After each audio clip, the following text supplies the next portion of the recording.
All right, so first we will hear from Anna Maria and Abby.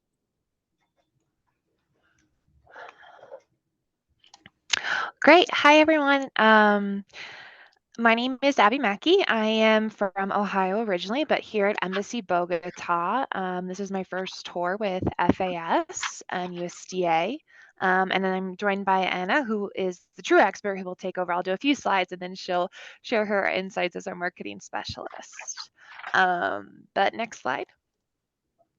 So I'm sure many of you are familiar with FAS. I won't get too deep into this, but we're the Foreign Service Agency of the U.S. Department of Agriculture, and we are posted abroad to serve in U.S. embassies and trade offices to essentially represent U.S. agriculture and enhance export opportunities for U.S. farmers, U.S. food companies. So we're really here for you all and making sure that your products are entering these markets, they're being seen, they're being promoted, and that we can continue to have very low barriers to trade. FAS has about 144 foreign service officers. Here at FAS Bogota, we have 7 locally employed staff and 3 officers.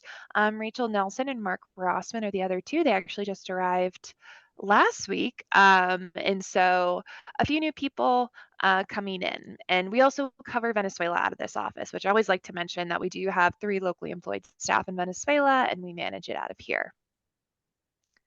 Next slide.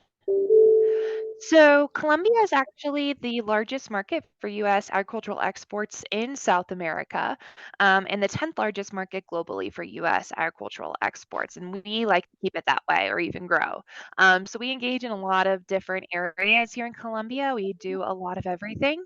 So one big area, of course, is trade policy. So making sure that the free trade agreement that we have that I'll get more into later is followed, that we have market access for our products, which we do. I mean, we have pretty unfettered market access here.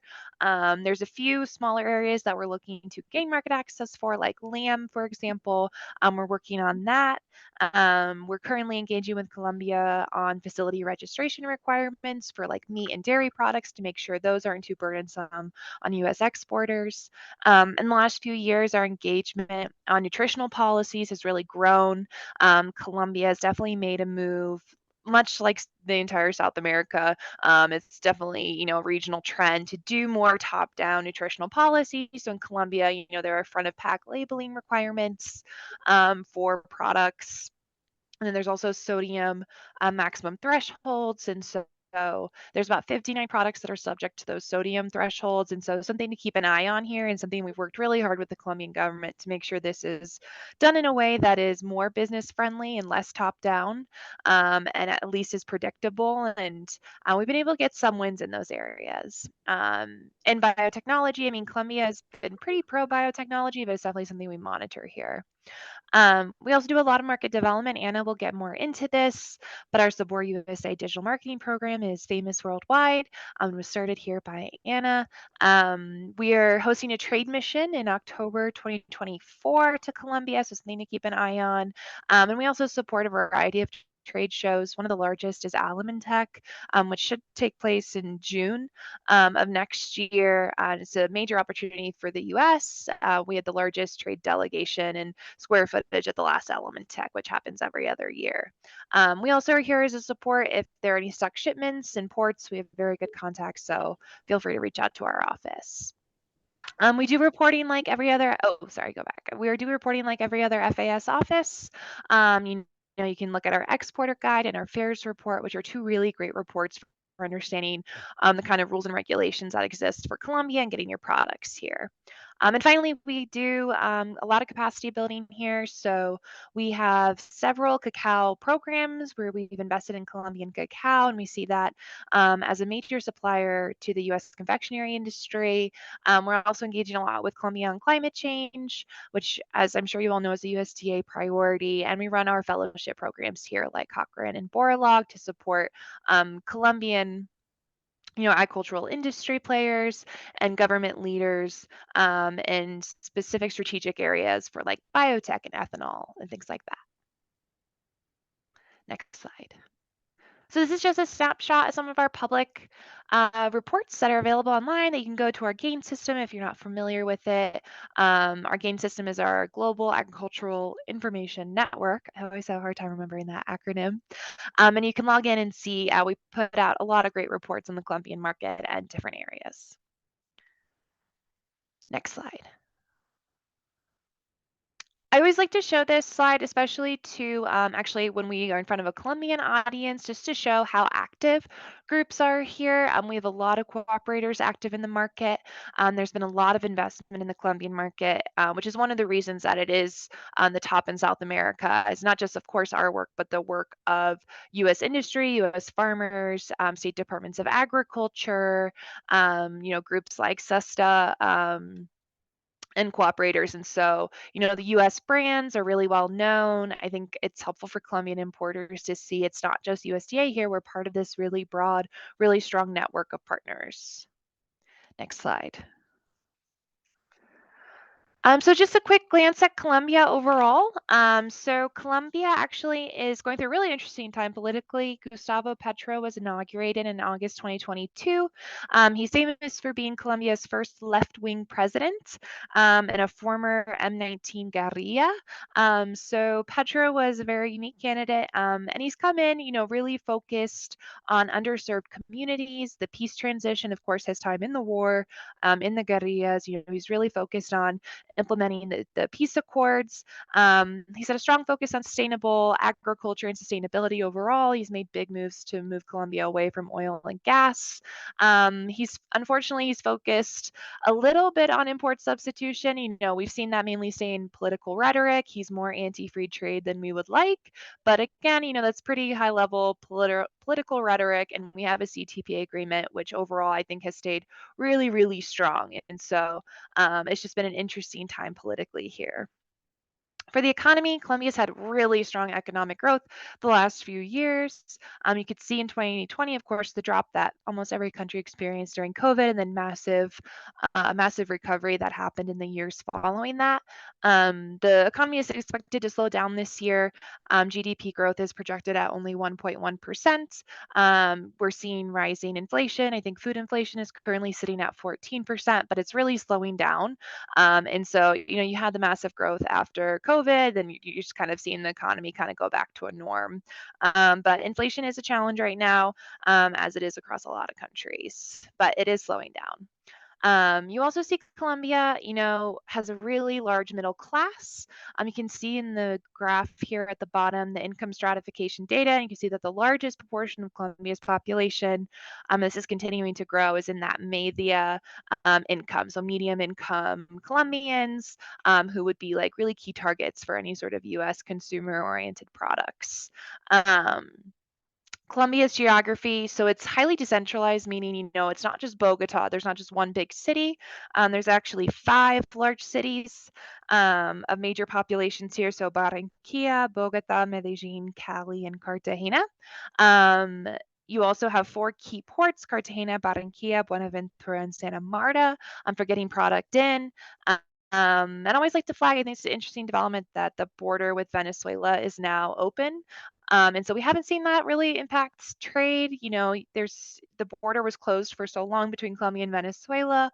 A lot of the infrastructure has deteriorated. But it's an interesting development with Colombia trying to normalize relations with Venezuela. Next slide.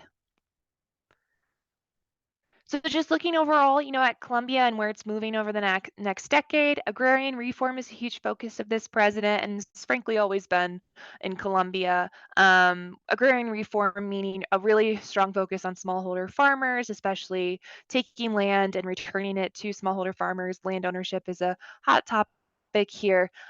This president has focused more on tying food sovereignty to peace implementation, and so a little bit more of an isolationist approach. But again, like, we still have really strong access. It's still our largest market, and I think it stayed largely in the political realm and the political rhetoric. There's also a really strong focus on inclusion, smallholder farmers, rural women, indigenous populations, bringing them into the economy. Sustainable production is growing a lot. Consumers do really care about sustainability, green labels. We're seeing a lot of interest on deforestation and water usage in Colombia, really focusing their domestic policy on that. And then overall, like I mentioned earlier, a really strong focus on nutrition policy and reduction of non-communicable diseases.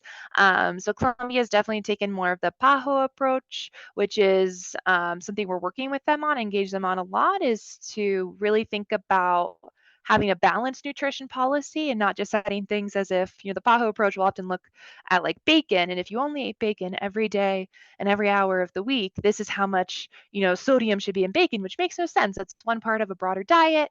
So we've done a lot with them. We've brought FDA here, we've brought universities here to educate them on sort of our approach, the US approach to nutrition policy. Next slide.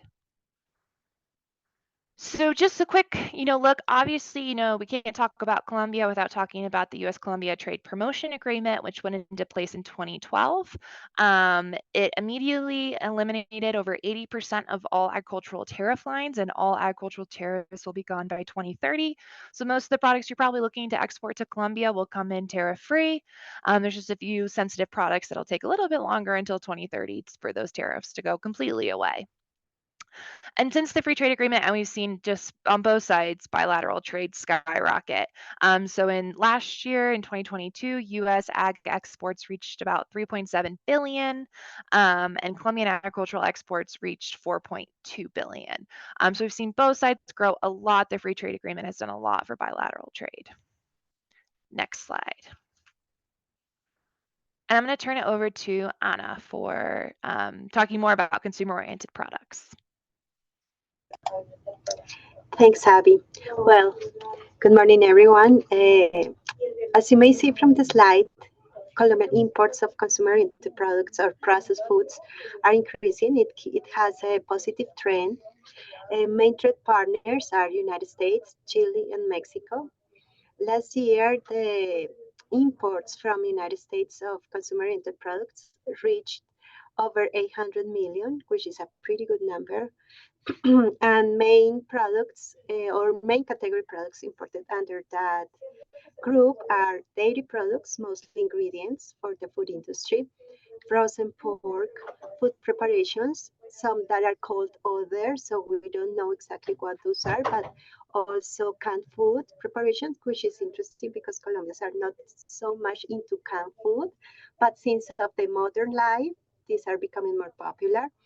Distilled spirits, whiskey, and some other spirits such as gin and vodka, and processed vegetables such as frozen potatoes, prepared tomatoes, and sweet corn.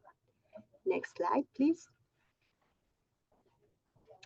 Well, how are Colombians when doing business? Good news is that Colombia is a decentralized country. As Abby just mentioned, there are 5 main cities in the country. So in those cities, you're going to find a more formal culture when doing business. In smaller cities, there's more informality for everything. Most people try to be punctual for meetings, but anyways, we have our own Colombian time. So some people might be late, but it's not because they're rude, it's just our culture. Keep that in mind. We are open to foreigners. We love American culture, so meeting US citizens and learning about other cultures is always welcome in the country. We always prefer personal relationships. We like meeting people, seeing each other, and you always start talking about weather, family, sports, and that's normal. There are always icebreakers when starting a meeting with the Colombian. We take time. So don't get frustrated if you don't close deals in the first meeting. It's just a process. But if you have the meeting, it's just a matter of keep contacting the importer or the potential importer and do a follow-up. But having a first personal meeting, it's gonna be crucial to start a good relationship. There are many local holidays. For example, yesterday was a local holiday. There are many. I don't remember the number, but keep that in mind when arranging meetings. Christmas, New Year is a low season for business. So from late December to early January, there's almost impossible to have a Colombian joining a call, a meeting, attending an event. Next slide, please.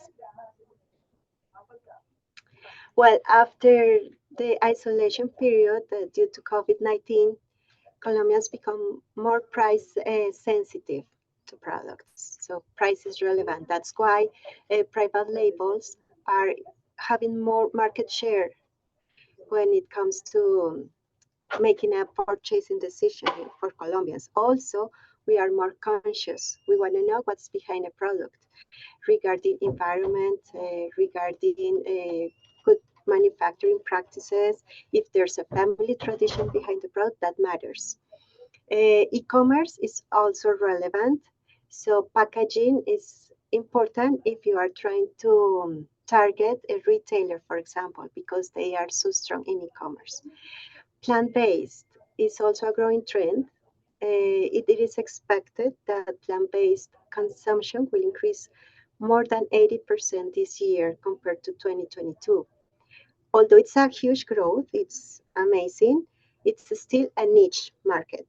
So market is still pretty small because the perception about plant-based products is that those are still so expensive. Interesting, healthy, people recognize the benefits, but it's still expensive. There's a growing middle class. That's why convenience products and processed foods are having a bigger market share in Colombians' pockets. Next slide, please. Well, these are some tips when negotiating with Colombians. As I just mentioned, social responsibility matters. That's something to highlight. Please do a retail tour. For example, if you're participating in this street mission in November, it's relevant to join a retail tour. I'm pretty sure that is going to be included in the agenda. Learn about trends, packaging, what we are looking for. Participate also in local trade shows. There are some that we just wanted to mention here. Alimentech, it's a food service trade show that is going to take place next year. It happens every other year. It's going to be in June 2024 in Bogota. We also have Expo Vinos. It's a very specialized show. It's not only a trade show, but also it's a fair because final consumers attend that show to learn about wine. It's mostly a wine educator event. We also have Sabor Barranquilla, a food festival that happens in another city, not in Bogota, in Barranquilla. Many consumers attend to learn about food trends. And finally, Expo Alimentos, which is a specialized trade show focusing on food ingredients. It just happened last week. It happens every year. But these are some, the main, I would say, but there are some others which happens in smaller cities. Language is important. Some Colombians speak English, but not everyone. So it's not common to find somebody who speaks English or not fluently. So please try to develop some Spanish marketing material to better communicate with their counterparts. Next slide, please. Here you're going to find some upcoming promotional events that might be interesting for you if you decide to enter the market. One is the Green Race. It's a 10K event that happens. It's a race, 10K race that happens in Bogota. It's co-sponsored by the U.S. Embassy. This year it happened in April, and we had some cooperators, US soybeans, apples, and Turkey participating in the event. It was a promotional event because we linked the event with healthy food style. So we thought it was important it was a good opportunity for these US products to be promoted. Alimentech, as I just mentioned, is going to be in June. In Bogota, we expect more than 300 exhibitors, and almost for this year, it is expected to have almost 30,000 participants, not only from Colombia, but from the whole Andean region, the Caribbean, and Latin America.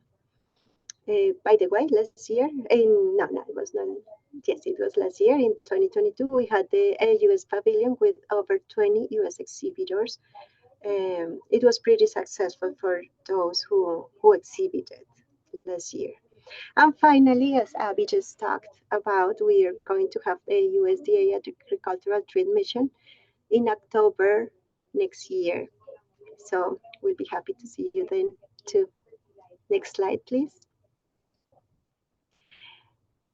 Finally, I would like to talk about our marketing campaign that is called Sabor USA. Sabor means taste or flavor. So we promote under Sabor USA US food products. We educate consumers about products that is available in the market. We educate Colombians on how to use them, where to find them, and how they look like. At the end, that's gonna mean increasing sales and increasing exports. So it's a benefit for all of you. We have a website, saborusa.com, also social media channels in Facebook, Instagram, Twitter, and YouTube channel. We produce our own digital content to talk about you, to talk about departments of agriculture, to talk about sustainability, products in the market, how to use them. We promote whatever you do. We have over 100,000 followers in our social media. We have produced almost 200 video recipes. Also, we have visited some states to develop some web series highlighting the story behind the product. And we have reached over 11 million views or visits to our digital content. Important to mention, we not only work in digital platforms. If you are doing an in-person event, in-store promotions, let us know. We're going to be happy to amplify whatever you do in the market for free. And who we work with the strategies, the state regional trade groups, with cooperators, also with departments of agriculture, US exporters, with Colombian importers, retailers, food service, and food industry representatives. And that's all we wanted to share with you from FAS. Thank you so much.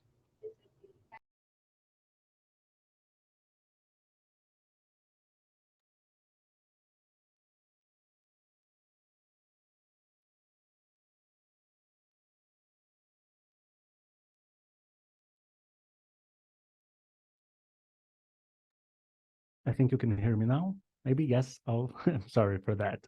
Thank you very much, Anna, and good morning, everybody. As Danielle has mentioned, I'm Leonardo from River Global, and I'm joined here by Alejandra Bustos. And I would like to first thank Anna and Abigail for the presentation and for the very good support that this FAS office gives to US suppliers and USDA cooperators in Colombia. So they are very active and provide us with a very good support. So thank you very much. I would like to complement a little bit of what Anna mentioned and also go into some details of this trade mission to Colombia, which we call it the gateway into South America. So if you want to start exploring South America, Colombia is the right country to start doing your exports into the region. As FAS has mentioned, and I would like to show you a map putting Colombia and the US together. As you will see, Colombia is in the northern part of South America. It's pretty close to the US. It's above the Ecuador line. So most of the country is already in the northern hemisphere. And if you look, you will have ports in both sides of the Central America, in both sides of the Panama Canal. So in the Atlantic and in the Pacific. So this means that doesn't matter if you have a shipping line coming from the east coast of the US, which is most likely what most companies from SUSTA would do. You can either take advantage of those ports into the Atlantic, but also if you have maybe an inland line that goes through California, let's say, and you want to export through the West Coast, you also have an opportunity in the Pacific. So this is very interesting for Colombia, having all of those, not only geographically near the US, but also those opportunities from having into both seaports in both sides. Okay. I would like to also complement some of the information here, and Abby has mentioned about the sodium and nutritional labeling. So this is something that has been on in Colombia. There is a legislation for nutritional labeling in which if your product is high in added sugar, salt, and oil, and sorry, fats, that will come a sticker in the front panel. Okay. And also there is some maximum allowances for sodium that will have to be certified by a third-party lab. It cannot be a declaration from the company, but those are two legislations that you have to pay attention to, but not get too worried if you are into snacking or confectionery that is high in sodium or high in sugar or high in fat. In fact, high in sodium, you may have a restriction. All of the others, you will have only the stickers on it. What we have seen in the region, in Chile, for example, that started those type of nutritional legislation in 2016, is that there is an accommodation period in which those types of products, they have a decrease in sales. But after some time, people get used to those stickers and to those signs, and they don't really care about. And even indulgent items continue to sell normally as before the legislation.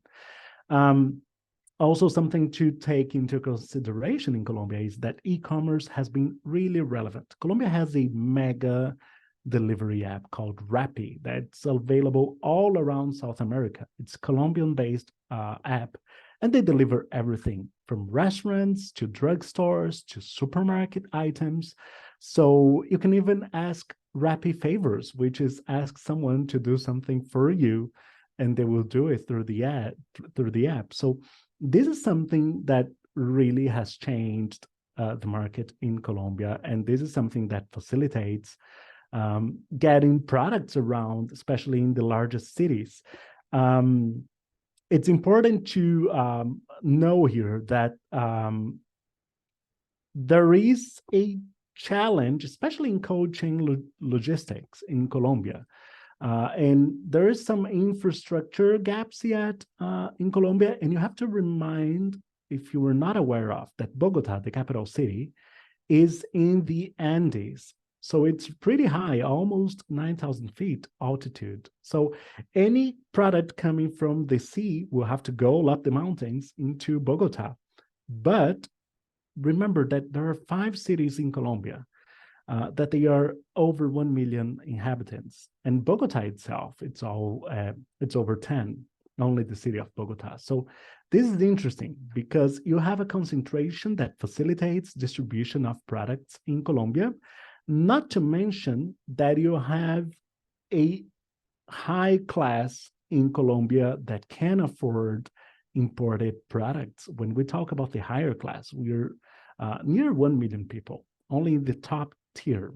And then you have a very large middle class in Colombia, okay? Currency fluctuation, this is something that has been going on in the last 2 years, but the good news is it has been slowing down. So Colombian peso has been valuating over the dollar, which favors import. So we have seen last month one of the lowest, in the end of July, among the lowest rates for the Colombian peso. So in front of the dollar. So this is something that favors imports and give gives best prospects at this time to export to Colombia. It is, and I will mention again, this is something that it's price sensitive. But again, there are consumers with purchasing power and that can afford some of the products that even Anna said, such as canned foods. And Alejandra, my colleague, will be able to explain the reasons why this new life and the new way that Colombian families are being formed favors this type of product. And one thing I want to reinforce here is that Colombians are very welcoming of new brands and products, and more than that, Colombians love US products. So anything from the USA, it's very well seen in Colombia. So this is something to take advantage of. Not and because of this, actually, you see that the US actually has the largest share in consumer-oriented products, almost 1/3 of all of the other origins in Colombia. So we have a lot of topics that favors US exports to Colombia. The free trade agreement, the geographic proximity, and the facilitation in between ports, Colombians liking new brands and loving US. So this facilitates so that the US has such a large share into consumer-oriented products. And I would like to call Alejandra to be able to speak a little bit of those trends and opportunities with US products and in Colombia. Thank you, Leonardo, and thank you to all the speakers here. This will be more like a summary from what Avi and Anna and Leonardo have mentioned before. But yes, there's a lot of phenomena that we have been seeing here, especially after the pandemic. I would like to go first into retail, what we have been seeing in this part of the segment in terms of consumption. As mentioned before, we have been seeing a lot of hard discount and private label. This is linked into the price sensitivity factor of the consumers, but this also has educated consumers in not being exclusive with one specific brand for each of their needs in grocery or in food.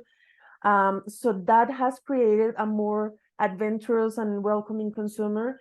They are always willing to see the benefits, not only because of the price, they're willing to go a little bit above of the price that they would consider competitive if the product has features that either go along with their views or values or their interests, like the nutritional aspect, the packaging aspect, even storytelling sometimes is a factor that is relevant for consumers. So this aspect of hard discount and private label has opened a lot of opportunities for new brands. We started seeing more of the Gen Z consumers starting to put their input into what's happening with trends. They're starting to go to college, entering the job force. So they're still mildly conservative in terms of the impact that they have in trends. But we have been seeing that they prefer to invest in aspects of the consumption that are more aligned with values and features than the price itself. Millennials are still the main driving force in terms of trends. We are seeing a lot of single households or youngsters without children, or many families with pets. This has changed a little bit the way they are expending. They are investing a lot in pet care and pet food, and they have much more available income for entertainment experiences, new products. They are trying to explore with new things constantly. So that's very interesting as long as the products in the market are able to convey their message and their differentials. It's going to be very easy to convince a millennial consumer to try their products and maybe keep on consuming those. In the same line, we have been seeing that plant-based is gaining traction. However, this is not displacing the consumption of animal-based proteins. It's just like a mix into the options of their daily consumption. So it's not actually like a threat. It's more like an extra segment for products that the consumers are looking for. And again, as Leonardo mentioned, we are very familiarized with US trends, products, the flavors, the preparations. So it's very well perceived, everything that comes from the US. And this is something that also the retailers are paying attention to convey into their final consumer. So retailers, mostly they're going to look for differential products. They are going to try to have something that is going to stand out among the current offering of products that they have. So if they have an interest in sauces, probably they're going to look for something with a new ingredient or with a new flavor experience for the consumers.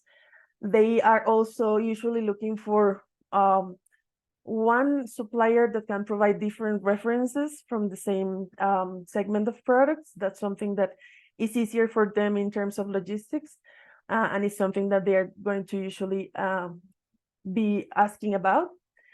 As we can see here, the top retailers, just to see a little bit of the format of those retailers, the top two are hard discount, and they have been in the market for the last 10 years.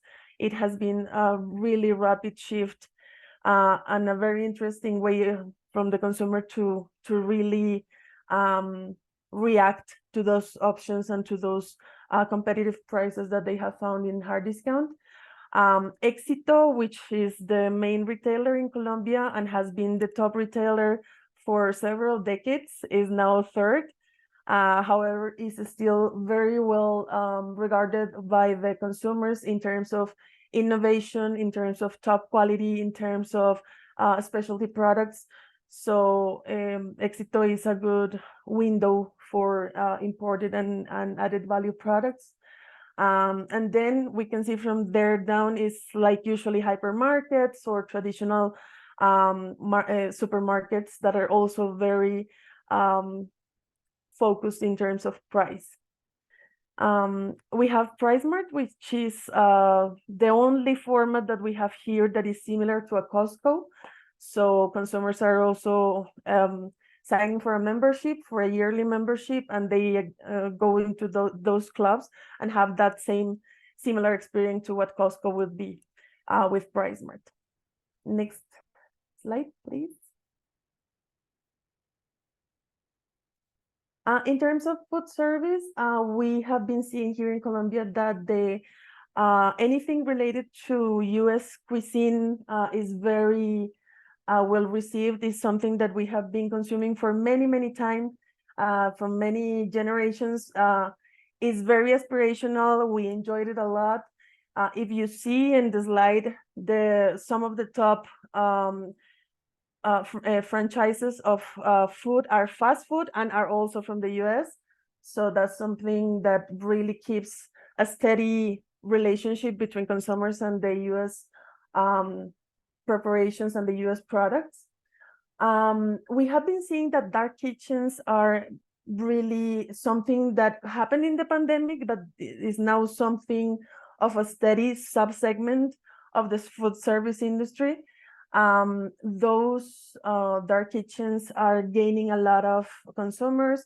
They're operating through the delivery apps, and they could become an interesting trendsetter in terms of the offering of products and where they are going to purchase their products as well.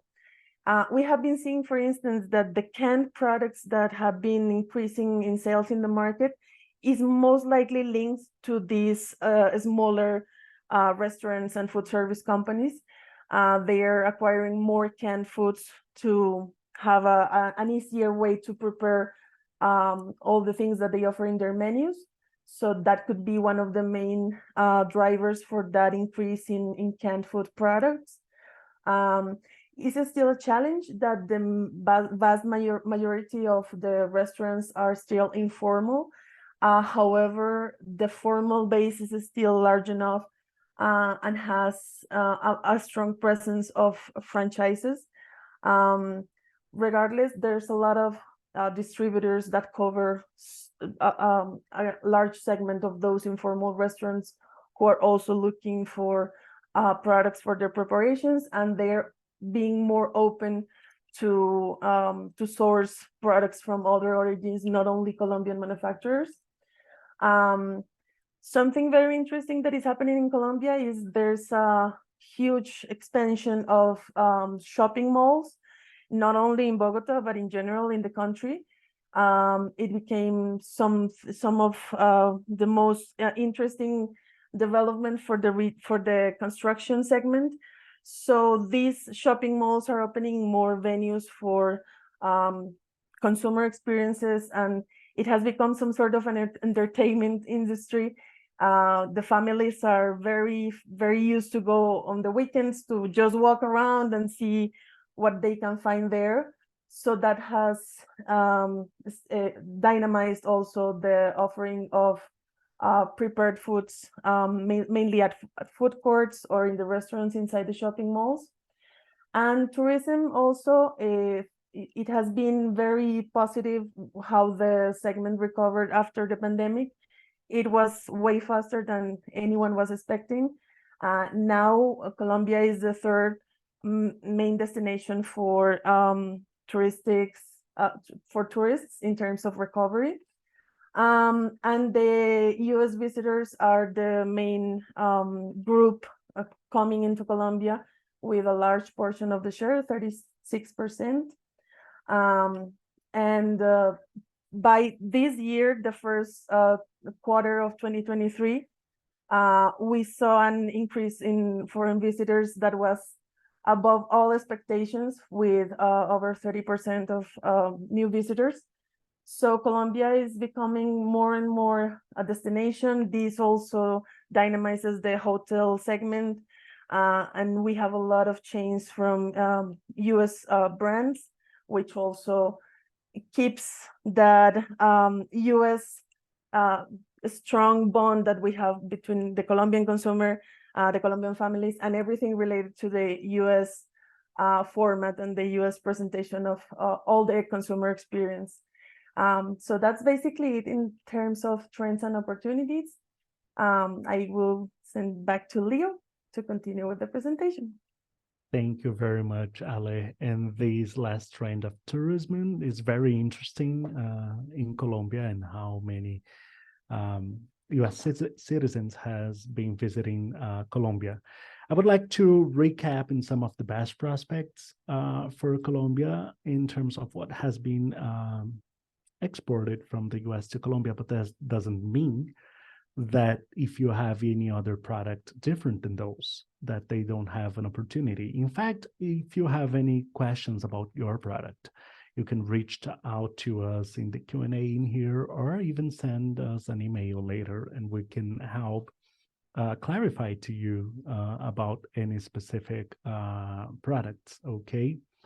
As for the trade mission, we are proposing, I would like to go to the tentative itinerary that we have in here. I know that it was originally promoted as two-city mission, so to Bogota and Medellin, which is the second largest city in Colombia. We would like to propose it only in Bogota, just to take more advantage of the meetings with importers in that city, the capital city of Colombia, and have a more relaxed agenda to having a two-day mission. But the idea is to arrive on November 7th in Bogota, okay? If you have a flight from the US coming early morning on Wednesday, that could also be an option. If you want to take a red-eye flight and then go straight to the market briefing, that is also an option, okay? But we would suggest arriving November 7th, relax and take advantage of the first day, which would be an educational day. We would have a market briefing with more information than what we have in here already, and we gave a very good idea of Colombia, and then go to a retail tour so that you can see what we're telling here about Éxito, about De Uno, about all of those chains in Colombia. Then our next day have a full, very intense day of meetings with Colombian importers, either retailers or distributors. It's important to know that the markets are different in the US and Colombia. Sometimes some companies come to us wanting to sell directly to the retailers. That may not be the best case for everybody. You have to have someone taking care of your brand while in the market. And distributors, they typically do that very well.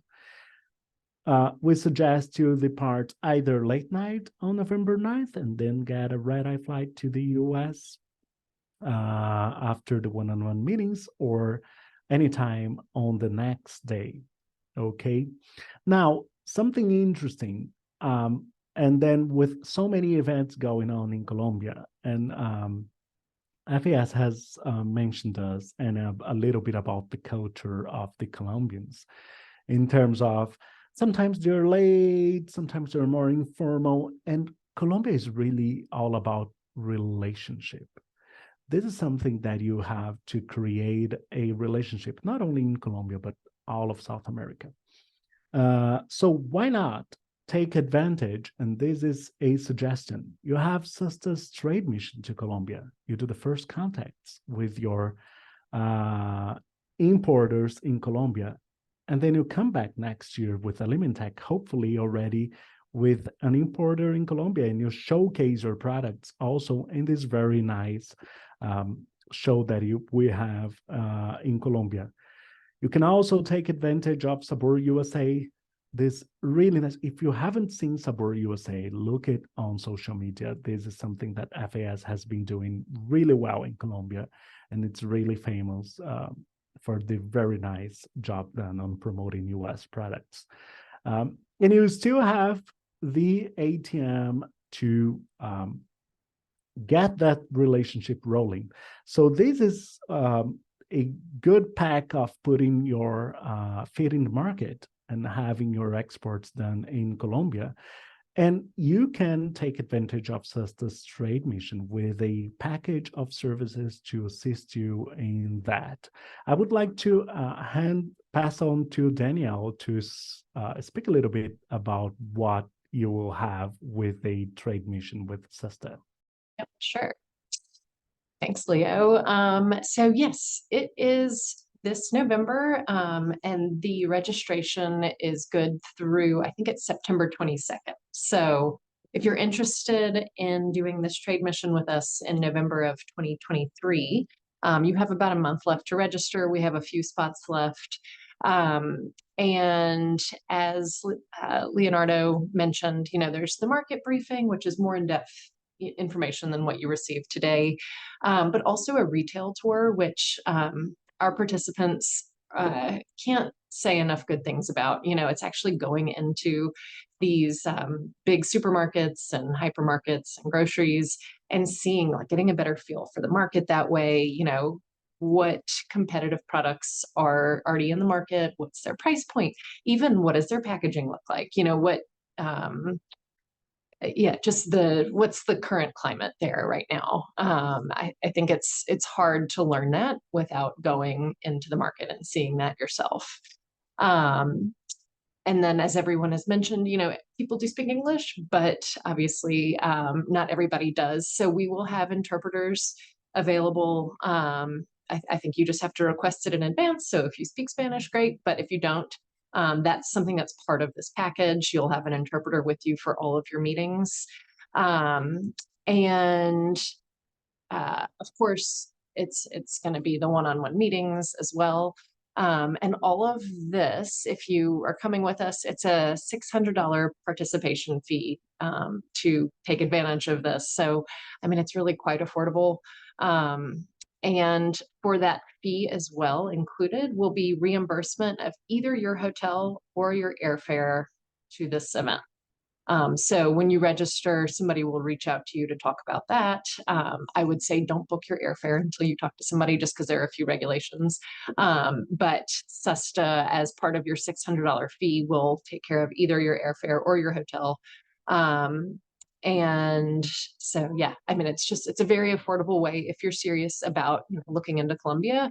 This is a great, first or second step to do that. And then you can always use our cost share program to cover other expenses. So that's our 50% reimbursement program. So if you, through the event, let's say we're paying for your hotel, you can apply to cost share to get 50% reimbursement of your airfare, of your $600 participation fee.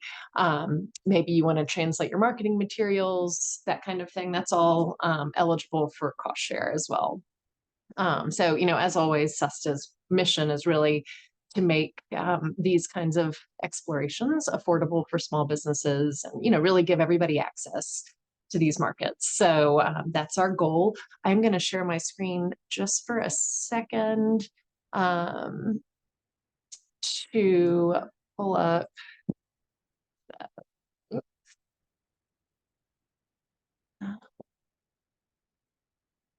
Go. So this is, I'll go to our homepage first so that I show you how to get there.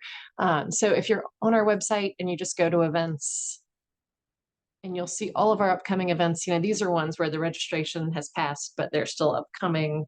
And then here is our Colombia trade mission. So everything that I just mentioned is included here, and this is also where you will register. So pretty straightforward. As long as you have a My SUSTA account and you're approved to do our events, that is where you will find it.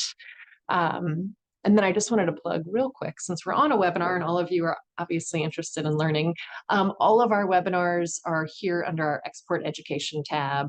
So we have another one next week that's more general export fundamentals, Canada labeling. And then of course we have our export readiness training, which is a much more extensive class on how to export and all those fundamentals.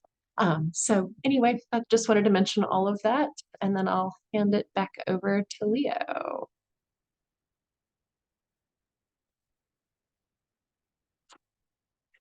I share, there we go. Okay, perfect. Thank you very much. I think now we've covered everything. It would be a time for questions. I'm not sure if there is any questions we could assist, or if we were that too good of presenters that we got everything clear. So I'm not sure. We have two people with raised hands here. Pierre, I'm gonna unmute you.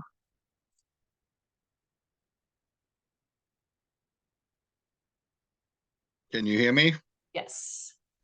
Well, good morning or good afternoon. Thank you to all of you to organize this seminar. Very interesting, and in a short period of time, you cover a lot. There's a few questions that I have. One of them is if you could share your email information, your contact information. The numbers, the second question I have is, I understand to enter in Colombia, it's fairly difficult. The registration process is fairly extensive. We tried in the past and it was not so easy. So could you tell us more about the registration process? And also if you know of companies that could help us basically register the products and the delay it should take. So that's the second question that I have. And more specifically, we are in our company, International Dairy Farm. Like the name say, we are in a dairy. Love to hear that powdered milk and cheese are two of the ingredients that are mostly sought for in the market. Can you just expand a little bit more? I was curious to see looking at dairy being one of the main ingredients. Can you just expand a little bit on that? The reason, the trend, who is using it? And those are my questions, and thank you for your consideration and time. Thank you very much, Pierre. Thank you for the question.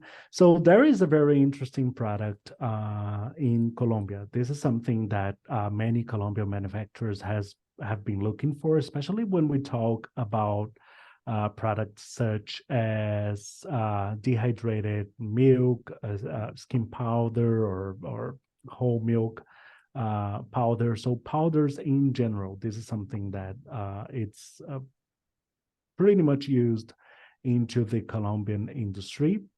We understand that we've seen that there is a price competition, but the Colombian industry has been understanding the quality of the U.S. dairy product. So this is something that it has a lot of opportunities in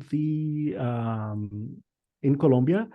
Next slide, we will be sharing actually, Pierre, our contact information on the thank you slide. So don't worry, it will be there. Now, for the registration, I know that this has been a problem in the past. For what we have been hearing, not that much anymore. Typically, when we're talking about animal origin products, of course, it's not anything in South America. We require certificates and plant registration and all that, but this should take no more than 6 months. That has been in the past over a year. So this is something that has been reducing in terms of time for registration in Colombia as long as we know. We would have to understand what was the problem with you better. So if you could talk then on an email, I'll be happy to give you some guidance on those. But I'm not sure also when you had any challenges in registering in Colombia, but this has been changing over the last few years. I'm not sure if yes, I'm referring to more than 5 years ago, and obviously we decided as a strategy to invest our money and our registration in other country in either Central or South America, which were easier to do. But now we want to go back into Colombia, and I'm delighted to hear that over the last 5 years it has been easier. Question remain: do you have companies that can help in the process of registration, either legal firms or companies that specialize? I remember at the time there was some company that's what they were doing, helping foreign entities register their product. Do you have such contacts? There are many legal companies or regulatory companies in Colombia. It's not difficult to find one. I can have a look later and see if we have any recommendations and send you by email later. I don't have anyone by heart now, but if you have any company, I can do it. Although I must tell you that it's very typical in Colombia that the importer does the process. Okay, so if we were talking to the importer and the importer is interested in your product, and this is what I told you, sometimes US companies, because the way the US market works, they try to go straight to the retailer, and that may not be the case in Colombia. You have very good distributors in Colombia that they take care not only of all of the legal process, but also take care of your brand in Colombia. And either if you are exporting a retail-ready product or a food service or even an ingredient that goes to the industry, that may be something that you could look at. It's a little bit different, the market. So if you go to a distributor, they will take care of your product and your brand. And typically, you wouldn't need a lawyer or any. There are regulatory companies, but the importer should be able to do all of the process for you. The challenge that we have is that it depends, of course, the width band of your brand. But when it's a distributor that registers the brand, there's sometimes a question of who owns the brand and who owns the registration, and therefore who can control. So you can be very well that you have a distributor that registered the brand, and then the distributor is not working out, and then you have an issue. So that's why we like to have companies, legal firms that accompany us in the analysis of what's the best. I agree with you, distributor could be a good solution until there's an issue, and then the question is who owns the registration, And that's another question. In Colombia, let's assume you have a product that's registered. Who then can import a product? In some countries in South America, Panama is an example. Once the product is registered, anybody can import it because they can go and say, okay, the product is registered. But in other countries, once a product is registered, is the company who has registered the product that can be the importer. So what is the rule in Colombia? Who can import a product once it's registered? Yeah, the distributor or your importer, the company in Colombia that registers, it will be the owner. But that doesn't mean that you cannot prearrange in contract while you were negotiating that you would have that ownership given to you by contract. So this is something. Then we'll go deep into ways of negotiations in Colombia, but this is something that could be arranged.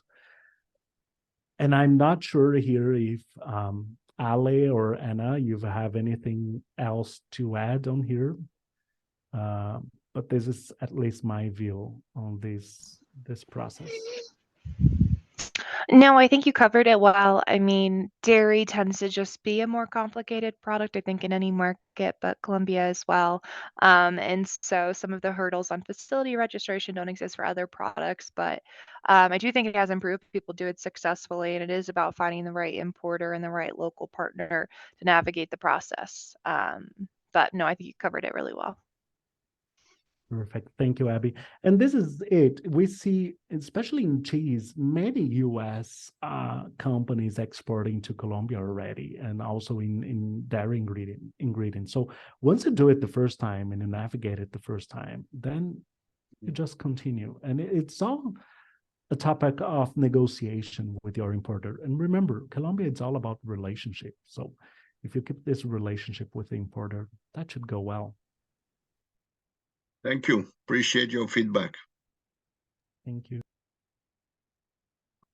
I'm not sure if there is any other question. As I'm sharing my presentation, I don't see the Yep. I'm Q&A. checking, and I don't see anybody else with a raised hand or asking any questions. So, and we are just a little after 11, so it is probably time to wrap up anyway. Perfect. So you have both my email and Alejandra's email in there. And also, I know that Anna has shared also her email, which is agbogota@usda.gov. So this is an email that you can also reach out to the FAS post. But whoever asked, you have myself, my email there, and Alejandra. And I just want to thank for this opportunity to be able to speak to you about Colombia. Thanks, SUSTA, for this opportunity. And I hope to see your company, whoever is in here, registered to this trade mission. I would love to see you in Colombia in November, and more than seeing you in Colombia in November, I would love to see your products also in Colombian shelves really soon.